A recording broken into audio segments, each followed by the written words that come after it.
Okay, well, welcome everybody to this session. I think in many ways a special session because we are celebrating and discussing the publication of two just published books, quite long awaited in one case, and both, of course, very welcome to the field.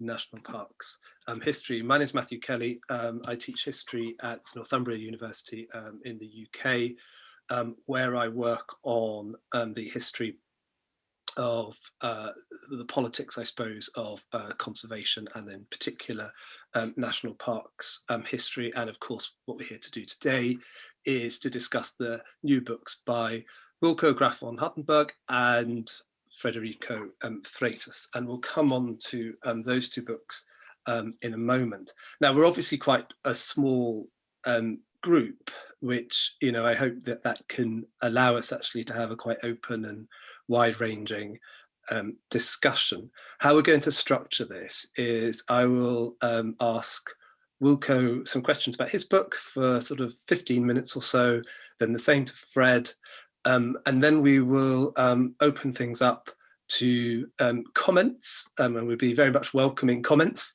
and questions from the audience. We'll see how that goes, and you know, I might make some responses to those comments, but we'll of course, you know, turn over at that point to Wilko and Fred to reflect on the comments that have been made, perhaps the questions directed at them, and so on. So that's roughly how we imagine the next sort of 50 minutes or so to go.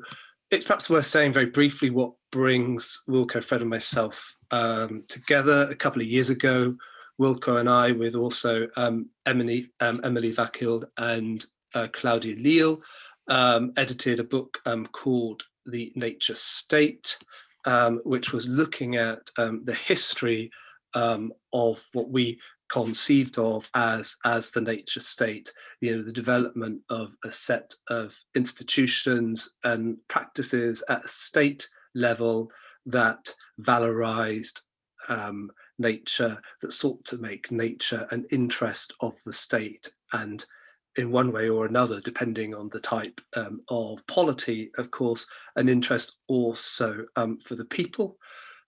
We were interested, therefore, you know, in the nature state as an aspect of state building, and particularly the relationship between policy and polity, recognizing, as will be immediately obvious from both of today's discussions, that, you know, national parks, the development of the nature state, is certainly not confined historically to, let's say, liberal democracies, that this is a global phenomenon characteristic of a very large and wide-ranging number of states in the 20th century and beyond. So that question of policy and polity is something that ran through the work we're doing, and of course it's brilliant to see it extended at length in these two new monographs. And I think part of what we were also interested in doing in that project, certainly from my point of view, was decentering the North American national park model as somehow the kind of historical norm. It might be able to claim the genesis of the idea, but there was I think there was in some ways there's a tendency in the literature to always revert to that, you know, as the model. And of course, as we know, this is a global phenomenon that isn't necessarily, you know, derived from that particular model. It's very obviously the case in Britain, and I might say a little bit about Britain later on, but that's obviously not our principal, you know, priority today. So, as I'll turn now to Wilko and Fred, but, you know, as you're listening, then I'd really would encourage you to, you know, think about any responses, you know, you might want to make, perhaps from the point of view of a particular case, place, region, state, nation, etc., that, you know, well, that you think helps or might help to kind of nuance these discussions, bring a new perspective to it, and all of that would be really welcome. So, to Wilko, first of all, congratulations, first of all, Wilko, on the publication of A Monastery for the Ibex, Conservation, State and Conflict in the Gran Paradiso, 1919 to 1949. Now, before getting into some of the kind of, I guess the sort of substance of your book, could you tell us a little bit, firstly, about Gran Paradiso, where it is, something about its geography, its topography, and then perhaps explain to us the significance of the Ibex to your story? Yes, sure. Thank you for all for being here. And so the Gran Paradiso is a massif in the western Italian Alps, about 100 kilometers north of Turin, if that says something, just close to the border between Italy and France, in a region which is marked by bilingualism. So there's a huge French-speaking and patois-speaking population in the area, which becomes more important throughout the story. It is a high alpine park, so in its form in which I tell about it in the book, only the parts above a certain elevation were protected. So there are very, very few woods. It's all rocks and stones, and this is linked to the fact that the idea was to still allow hunting for smaller animals in the valley bottoms, while you could protect the ibex, which had a peculiar role for the park and for the history, because it was a royal hunting reserve, and only the kings could hunt the ibex since about 1820 to 1850. And this is the basis of the development of the park in the area. So it comes out of a royal hunting reserve, which was donated to the state in 1919. The ibex was important because that was the last colony of ibex overall in the whole of the European Alps. And after it had a long story and a large population that was present in the whole of the Alps and made many coats of arms of Swiss cantons, Austrian provinces, and so on, over the centuries, they become less and less.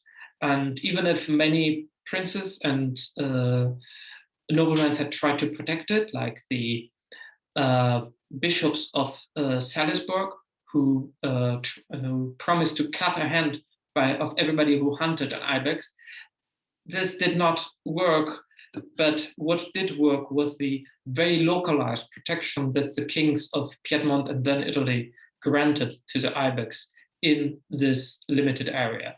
The rationale for why this worked and the other things did not work is that it's so much easier to control one small patch of land on which you have rights, so something that then can become a national park, rather than trying to protect the animal wherever it is in the whole over the whole territory, because for a small patch of land you can hire wardens and they can do runs over the land. They can check if the ibex are hunted or not.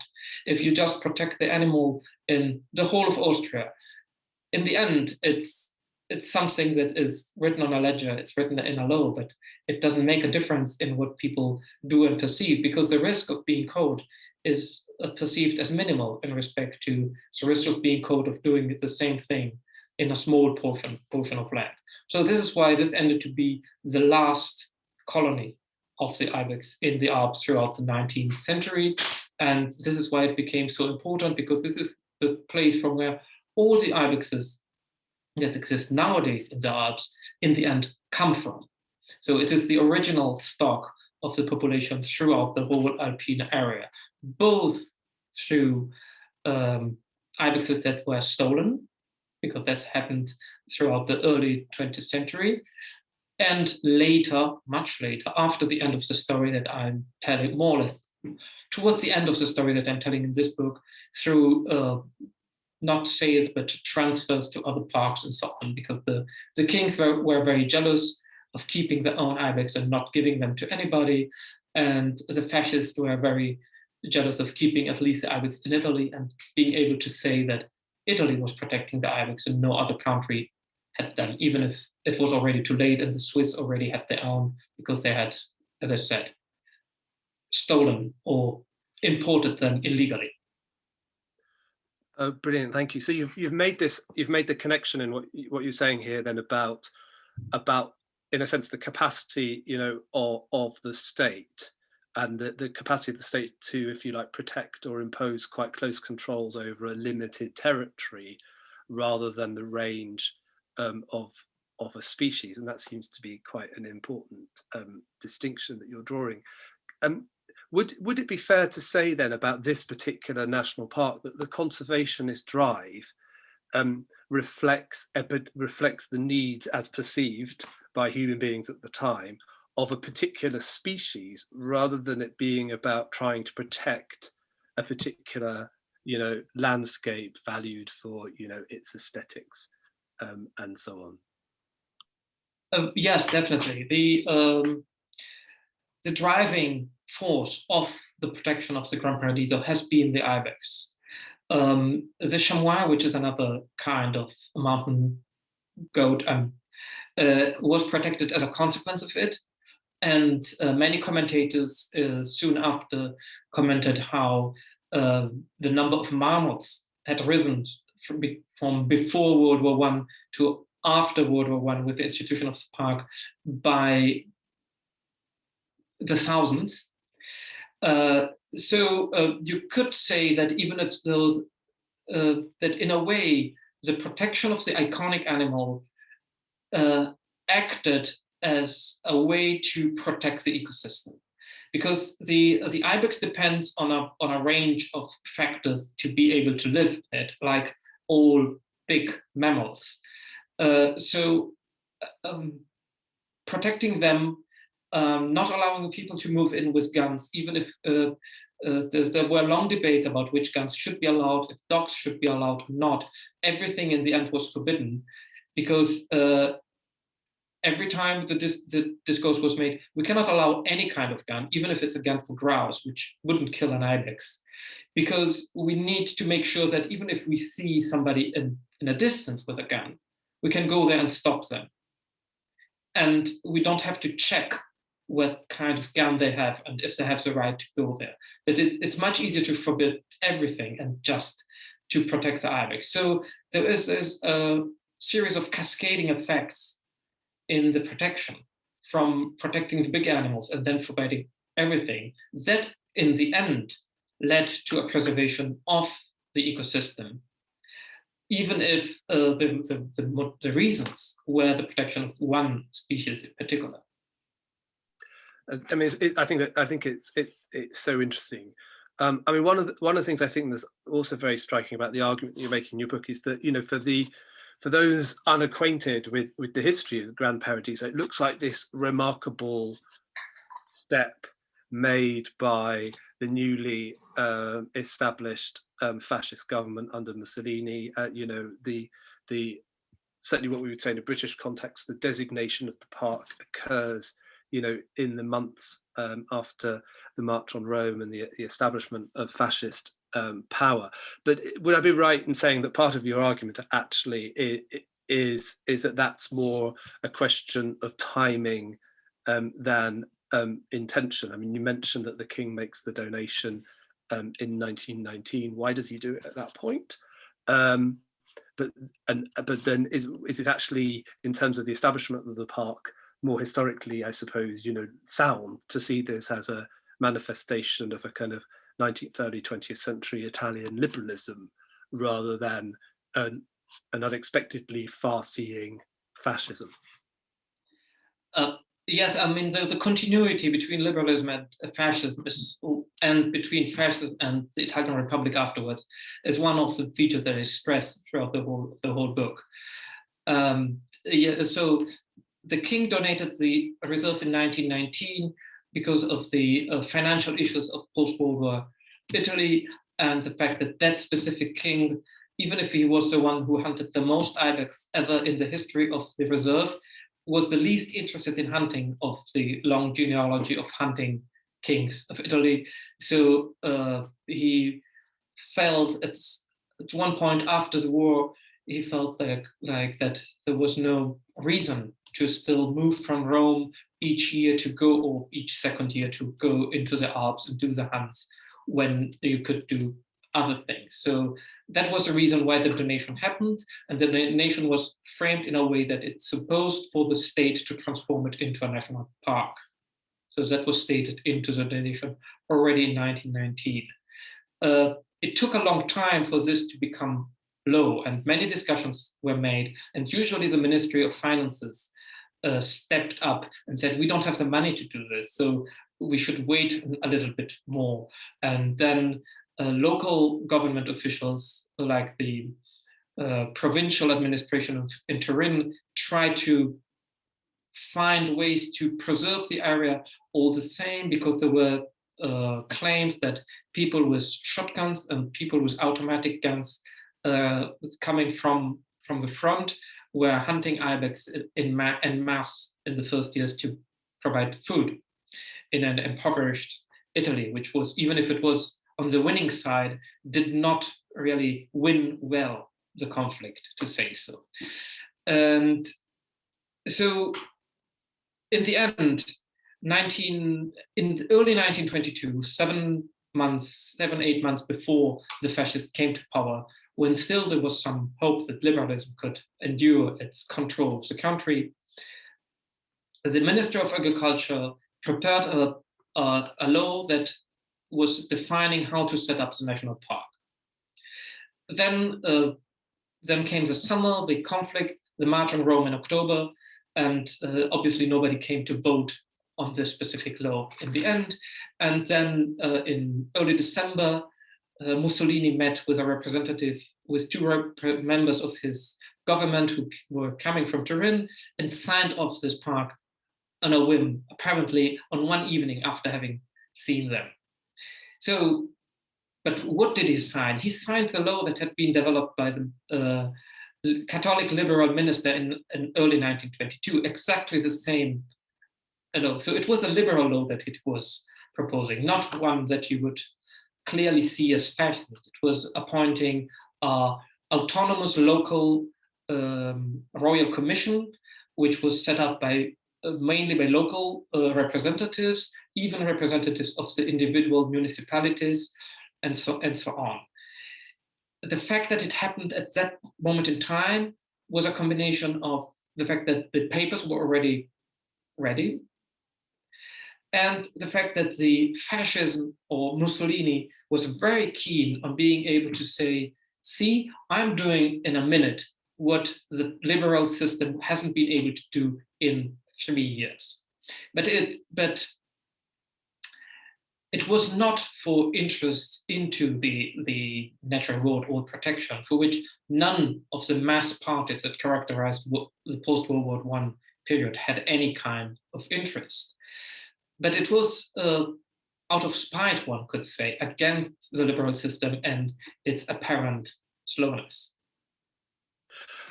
I mean, that's sort of very, very interesting, the way in which national park creation can form that kind of political gesture. And I think, you know, we see that quite frequently in the middle decades of the 20th century, it being a kind of, you know, a gesture of a kind of dynamic power politics. Now, obviously, you know, the great majority of your book functions on the practice of park, I suppose, management itself. And there's a great deal we could talk about there. But I suppose in the short time, you know, that we have, I wonder if you could say something about, one, the degree to which you think, you know, the conservation practices of this period, you know, were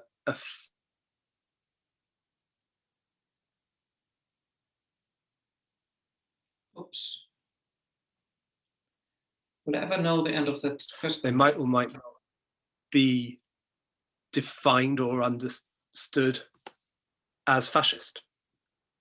I'm afraid I lost half of your question, but I'll try to so you're asking if I see any specific conservation policy in the park that I would see specifically as fascist rather than inherited from the liberal system. Yeah, that would be great. Yeah, there is a so the park had this autonomous commission which ruled over the park for 10 years with a lot of freedom. But it was discontinued in 1933, and the administration was centralized into state-controlled national forestry militia, and given or handed over to people who had no knowledge of animal preservation but were specialists in forest management. Which is ironic because they were sent to protect an area which had almost no trees, so they had almost no job from what they knew to do in the area, and it was seen as a sort of punishment for many of the officials to be sent there because it was not the job they were trained to do. And this led to many problems in the park administration, because all this meant that the administrators change it every year, and this militia had a rule that you could not hire anybody from the place you were controlling into this police service, but you needed to hire from a different region. While the previous commission had the rule that let's hire as many people as possible locally among past poachers as a way to transfer money from the state to the local population as a compensation for the loss of hunting rights and access rights to the national park. In following ideal rules, the fascist regime centralized this into a way in which this was not allowed, creating many conflicts with the local population, recreating poaching in the area, and also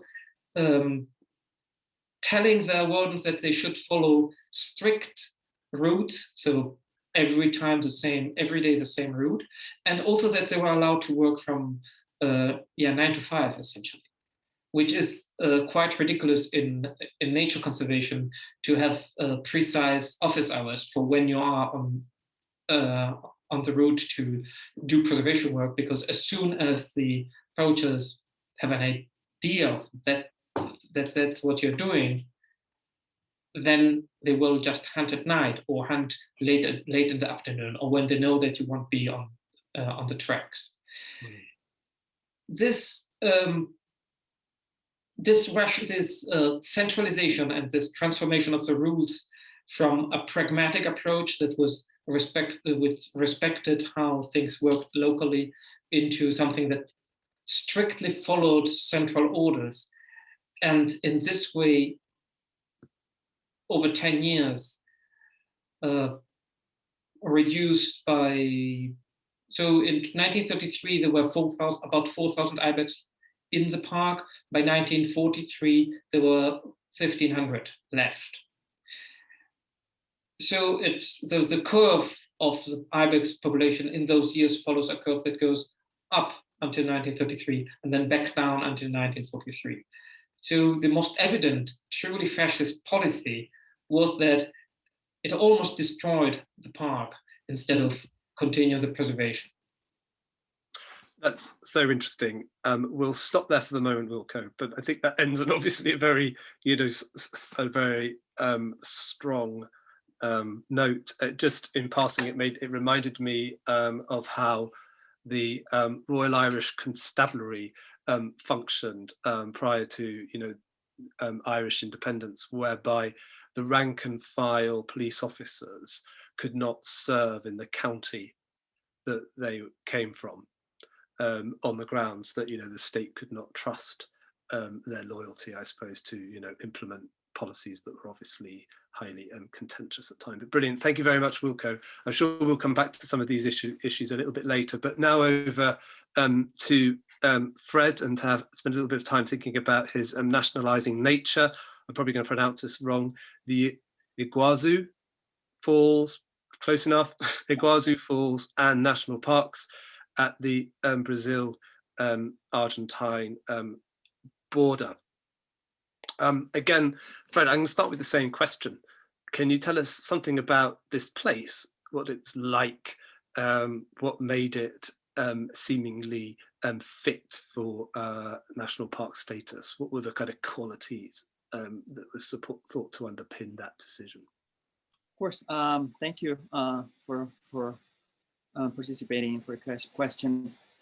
So in my book, I talk about two parks, one created in Argentina and one created in Brazil in the 1930s. And they were both created at the border between the two countries. And this border is at this section of the border, the two countries are divided by a river, the Iguazu River. And at some point in this river is part of the Paraná Basin, the second largest river basin in South America after the Amazon River Basin. And at some point in this Iguazu River, you have this massive system of waterfalls called the Iguazu Falls, which today are very well known outside Brazil and Argentina. But at the time, they were not very well known. And the parks were first created around these falls. And then they were expanded to preserve the forests that surrounded these falls. And so when they created these parks, one of their main goal was to preserve the falls. And because the falls are shared by the two countries, what you have at the time is this dynamic between the two countries, that you have what I call a sort of a national parks arms race, where every time one side does one thing to advance the project of preserving their side of the falls, the other side does the same. So you have Argentina passing a law aiming to expropriate the land around their side of the falls. And you have people in Brazil saying, look, the Argentines are doing that, we should do the same. We should try to create a national park on our side of the falls. And eventually the parks were created around the falls. Around the same time, the Argentine park was created in 1934, and the Brazilian park was created in 1939. And they were expanded to preserve vast expanses of forest that were in that region. And why they do that? They did that because at the time, especially in Brazil, there was a lot of concern about the fate of the forests in Brazil, especially the fate of the forest in the southern part of Brazil. There were like scientists, conservationists who were pushing for the state to preserve forests, because they saw the advance of colonization in frontier areas, and they saw the creation of that park on the Brazil side as an opportunity to include in that park areas of forest preservation. So that's what they did. So the forest that they preserve, the forest that you have in this area, it's what Brazilians call today the Atlantic forest, this vast geographic environmental region of Brazil that encompasses the entire eastern Atlantic coast of Brazil, from the northeast to almost to the south of Brazil. And this is basically a rainforest, very biodiverse, but it's separate from the Amazon. And that's the area where most of Brazil's colonization and development happened. That's where you have the greatest amount of people in Brazil. You have the greatest Brazilian cities, São Paulo and Rio. They're located in this area. The colonial cycles of commodity production of sugarcane, coffee, gold, they all happen in this area. So this area was heavily affected by all this economic and social development. So by the 1930s, people were very concerned about preserving what was left of this area. And where this region where the park were created was the last frontier of this Atlantic forest. So they understood at the creation of the parks as an opportunity to preserve some remnants of this forest. So that's it in a nutshell. So okay, so there's this pressure coming out of a kind of conservationist ethic, and it'd be interesting to hear a little bit about how broad-based, in the sense that, you know, whether are we talking about a conservationist movement, or are we talking about, I guess, elite experts with, you know, access to government and so on. Perhaps we could come to that. But I suppose I'm also interested, though, in the importance in your broader argument in the book about the notion of both of nationalizing these territories, and how this is part of the politics of the Brazil-Argentine border. Because I understand what you're saying about the sort of competitive nature of it, and I suppose there's a form of performance by the government here, demonstrating what a certain kind of, you know, moral or ethical standing. But is part of your argument this is also about the kind of geopolitics of these two, I guess, rivalrous nation states with somewhat porous and unstable borders, and the national park creation is one way in which the state can assert power and control on its peripheries. Yeah, so about the conservationists, they were elite conservationists, were a tiny group with access to the government. Some of them worked for the government. Some of them have access to the media, have access to publish op-eds asking for the creation of national parks. And this happens on both countries. You don't have a more grassroots, middle class movement of people pushing for the theme of conservation. You have like a tiny elite of people. Some scientists have that have a somewhat of a say in these matters when it comes to both the Brazilian and the Argentine government at the time. Regarding the issue of nationalizing nature, one of the main claims of my book, especially in the first chapters, is that these parks were created as a tool to nationalize the border. And they were, and by envisioning the parks as tools to nationalize their side of the borders, each country did something that were different, but that was analogous. So Argentina was the most extreme case in that they created the park, and when they created the park, they established the park, they also established a national park system, and they introduced a national park legislation. They created a national park agency, and in their framework of conservation, they envision parks as a way to occupy the borderland, not only by having a state presence there, but also by bringing settlers to the border.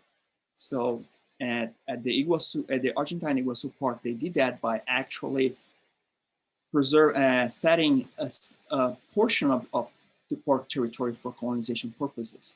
So they created a town inside the park. They parcel and sold land for settlers inside their own national park, and the agency that did that was the National Park Agency. And they did that also in other parts of Argentina. They established parks along the Andes with the border with Chile, and they also did something similar there. So that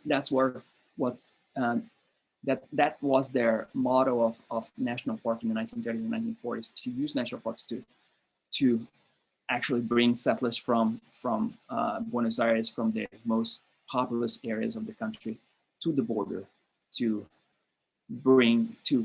have Argentine settlers living at the border.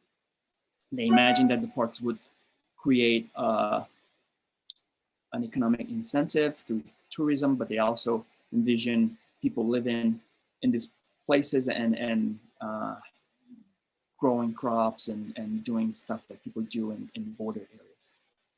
So what I think is really interesting about that then is why both sides of that border, they use national parks as the sort of vehicle for that process. Why not just appropriate some land and make it cheaply available to settlers? Now, obviously, the falls might seem reason enough in the context of global national park discussions, but it seems it's very striking that they decide. Is this a form? Is this a way of legitimating? Yeah, I think they did that because of the geography and geology of these regions, because they used other forms of border colonization in other parts of their borders. They didn't use national parks all over the place. But in the case of Iguazu, they had the falls and they had people already coming to see the falls. And they first imagined that they could do two things with these falls. They could either build a big hydroelectric dam or they build a national park. And national parks are cheaper to do. And they didn't have demand for that electricity at the time. So they didn't do that. Eventually, in that same area, Brazil would build the Itaipu Dam in the 1970s and 1980s, which at the time was the largest hydroelectric dam in the world. But that was not at Iguazu, but it was close in another river. But at the time in the 1930s, they didn't have a reason to build a huge hydroelectric dam. So they thought just establish a national park is cheap. It's relatively cheap to establish national parks.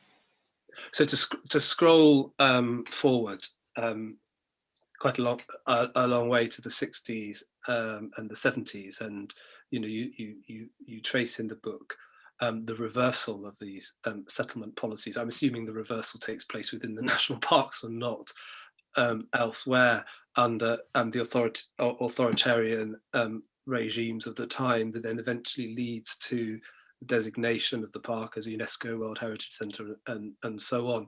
Now, I appreciate the fact that there's a kind of a set, if you like, of if you like, global norms emerging in this period, not least through the agency of the United Nations and so on, as to what constitutes a national park.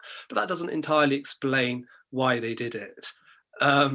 What's your sort of interpretation for why this very, very significant, I suppose, political gesture, act of global alignment took place in the 60s and 70s, which I can only assume was enormously sort of disruptive, as you say, coercive and contentious at the time? So you have this shared international context where you have a greater standardization of the concept of national park and conservation, and you have this push for at the level of transnational organizations like the IUCN of like an idea of parks without people.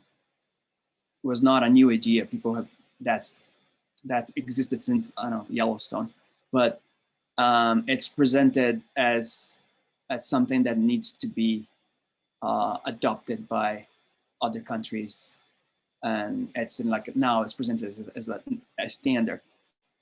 But in each country, you have different processes that also contribute to the removal of the people who are living inside these parks from their parks. And in Argentina, what you have is a change of generation. In the beginning of the National Park Agency, you have the people who first proposed national parks, and they were not conservationists. They were they were like members of the oligarchic republic that first introduced parks in Argentina. And that was before Perón. And what you have in this change of generation, now you have people who are actually forestry people or people with some training in natural sciences, biologists, and they all see the presence of people living inside national parks as a problem. And they kept pushing for the removal of these people. And in Argentina, the solution that they found was somewhat simpler because they basically retraced the boundaries of the park to have the city, the town that they created to be located outside the park. They also removed some people from inside the park. And I talk about that in the book. But it didn't cost that much. In Brazil, for several reasons, they have a lot of people living inside the park. And you also have people working for the government pushing for the idea that they needed to remove. And you also had some geopolitical issue in that the people who were living in Brazil, they were crossing the border to hunt in Argentina, and people in Argentina were complaining about that. So the Argentines were pressuring Brazil to remove the parks. And I think on top of that, you have the development in the context of the Brazilian military dictatorship of all these tools to manage people and territory and to promote colonization. The military in Brazil, they had this idea that when they came to power in '64, they had this idea that they had to solve the issue of land use and land control by not doing a classic agrarian reform. The classic agrarian reform would be to expropriate large estates and divide it into people who were landless. So they didn't want to do that, but they recognized that Brazil had an agrarian problem. So the way that they came up to solve this problem was to send people to frontier areas. So the main region that they wanted to send people was to the Amazon, and they did that. And they created a series of institutional tools to do that. Legislation, agencies, plans, money. And they use the removal of people from Iguazu as a test case for that policy and for all these tools. They removed people from Iguazu. They established a resettlement project in an area that was forested outside the park. And they sent everybody there, and they used the laws, the agency that they had just created, the funding that they had allocated to put people there and test that policy. That's what they did. And it was also a way for the dictatorship to flex its institutional muscles and show that it was capable of doing this heavy-handed intervention at the border and move people around as they wish. Okay, it's very interesting. Thanks, Fred. I think let's pause there for a moment and turn to our audience, our small audience. But I'd wonder if there's anything you'd like to ask or offer as a comment. Do far away.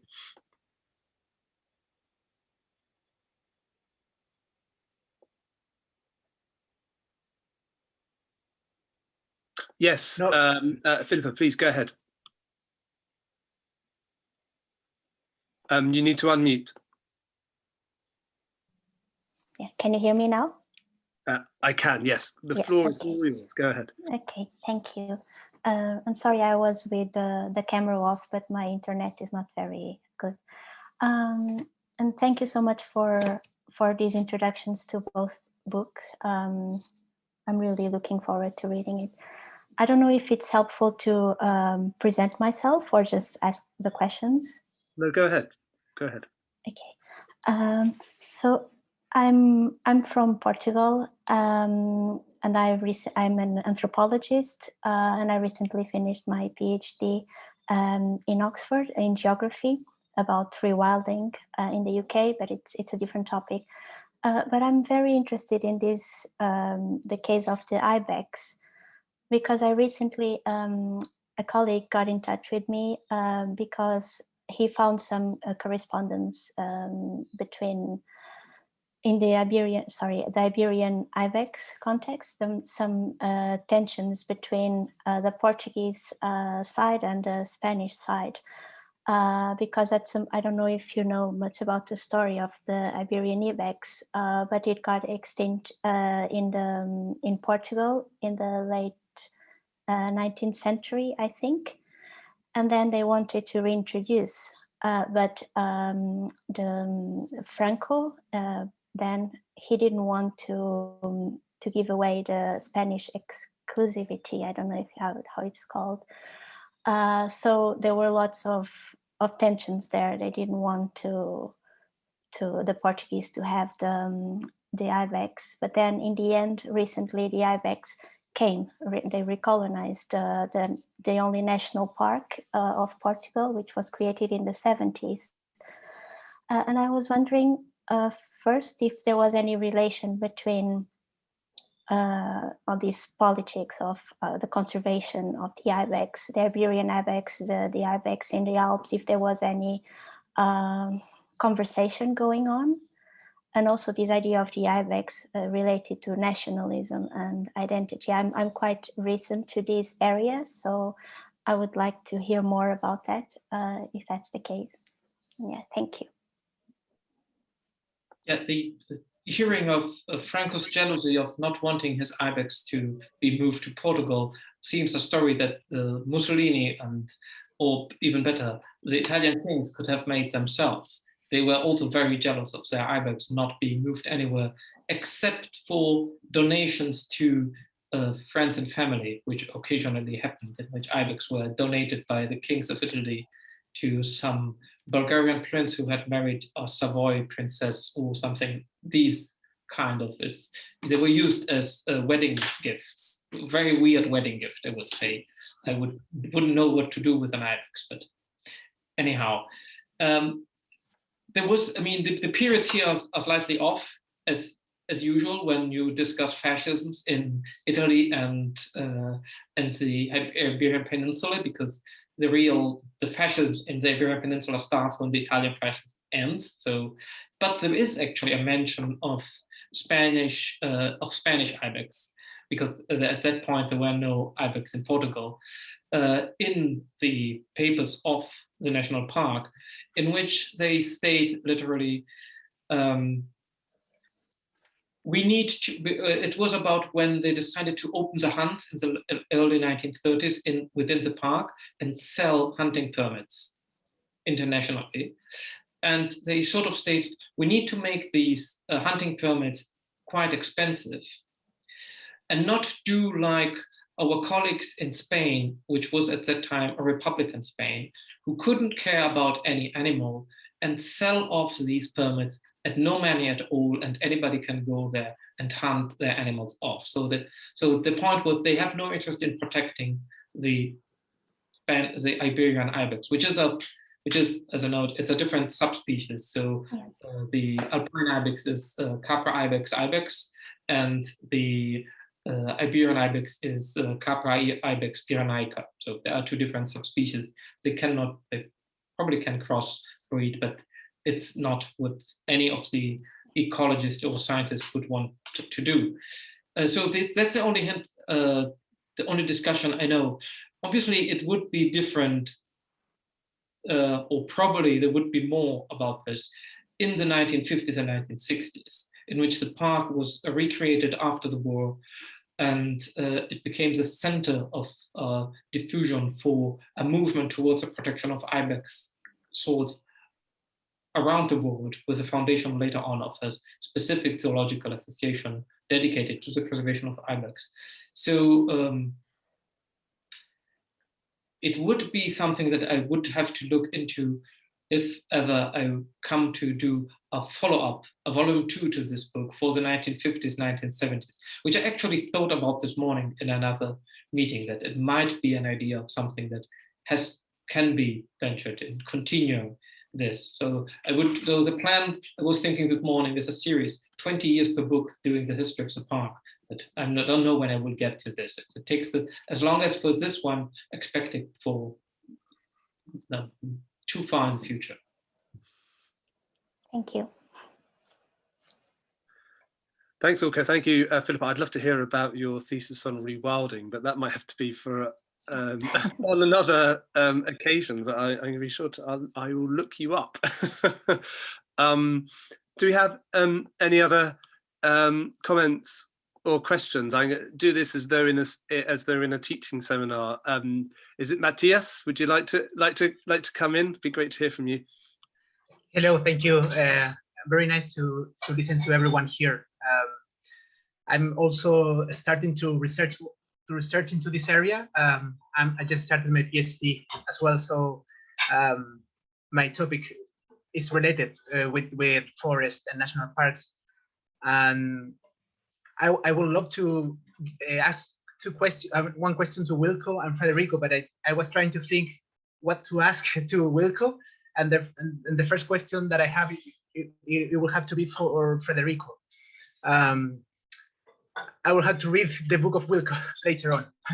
No, Frederico, I don't know if you found evidence of, for example, how the changing landscape of the Iguazus or the Amazon River, or of the river in that area, because as far as I know, there are many rivers crossing the border. I don't know if you found evidence of how the environment also affected the state's policy in that area, because normally the story of national parks, you have the feeling that the state comes and then plan how to build the national parks and build the boundaries and so on. So I don't know, I wonder if like the nature of the place, the geography, also defied the government's procedures to some extent. I think that's a great question. And I thought about this question as I first started the project years ago. And there's definitely the fact that the parks were first envisioned because of the falls, and the falls are a given, they're there. If the falls were not there, they would have to come up with something else to create the parks, but the falls are there and they cannot move the falls. So that's the most obvious natural factor influencing the creation of the falls. There's also the border, but the border is man-made, but the border is another, and the border crosses the falls, divides the falls between the two countries. And that's another factor that contributed to the creation of the parks. But one thing that I thought is that usually traditionally, when you hear environmental historians trying to make the case for environmental history to historians who are not environmental historians, they say, oh, we have to do environmental history. Environmental history is important because nature or non-human factors always influence history. But when you look at the way the narrative behind national parks, especially national parks in the Americas, the way that this narrative is built is that the parks were created because of nature. We created this park to protect this patch of this forest or the Ibex or whatever natural thing this park is gonna encompass, gonna protect. And I think that what I do in my book is kind of like to revert that and to show that actually they create the parks regardless of nature. They create the parks because a series of different political, social, mainly political issues and nature was just something that was added after that. So I think that it's interesting to, in the specific case of conservation, to make this inversion to the first inversion of environmental historians. Does that make sense? Yes, definitely. Thank you. Because I was thinking in the Ibex, when Wilko was talking about how to control the population of the Ibex and animals, they move around, no, in the space. So it's at least for me, it's easier to imagine that it's hard to control an environment with Ibex, like moving. But in this case, you have rivers, forests, they are more static. So no, thank you very much for your insight. I think that provides us with an excellent note actually to end on. We've filled our hour. I think that became a very interesting discussion. Thanks both to Matthias and Philippa for your questions, which moved us into an interesting place. But of course, most of all, thank you to Fred and Wilko for sharing with us some insight into their wonderful new books, which I think we're going to be thinking about for quite some time to come. So thank you very much. I have just seen that Claudia Leo has joined the meeting. Hello, I'm afraid we're off. Hello. Hello, you're an hour late.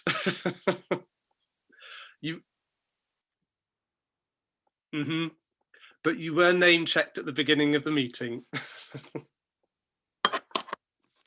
I had to check about 5 times that I was getting the right time, as we're operating across several time zones.